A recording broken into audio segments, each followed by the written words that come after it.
Welcome to Now and Then. I'm Bill Nealon. Happy Black History Month.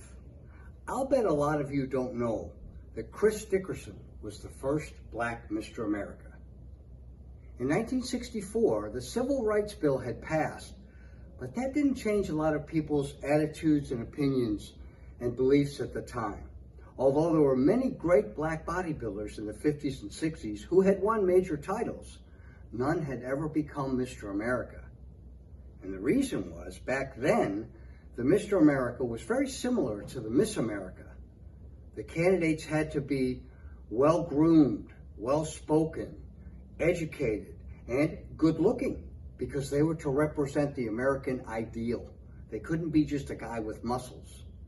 And America wasn't quite ready for a black man to fill that role at the time.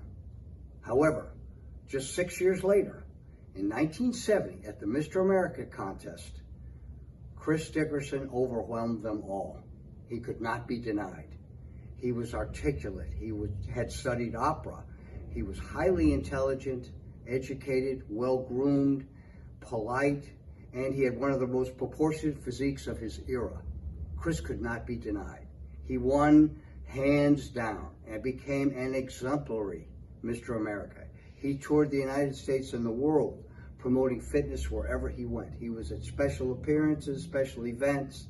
He was on The Tonight Show with Johnny Carson, YMCA openings, anywhere fitness or physicality could be represented, Chris was there, making friends all along the way. He was an excellent ambassador for exercise and bodybuilding. He didn't stop there. He went on to win the Mr. Universe 4 times in London.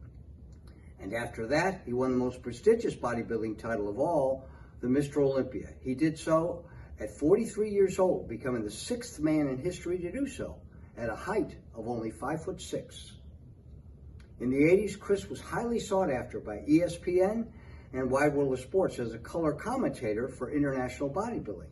The general public knew very little about the sport, and Chris was an excellent bridge at conveying a kind of complicated sport to the general public who knew little about it. He had a rich, deep, melodic voice, and he was just easy to listen to and understand. He made a lucrative career at this. Later on in his life, Chris and I became great friends. In fact, we watched 11 Super Bowls together. Chris lived a long, full life, although many of you don't know him or know his role, but he is certainly deserving of his place in Black History Month. The man who broke the color barrier in bodybuilding, becoming the first Mr. America, a black man named Chris Dickerson. Thanks for watching.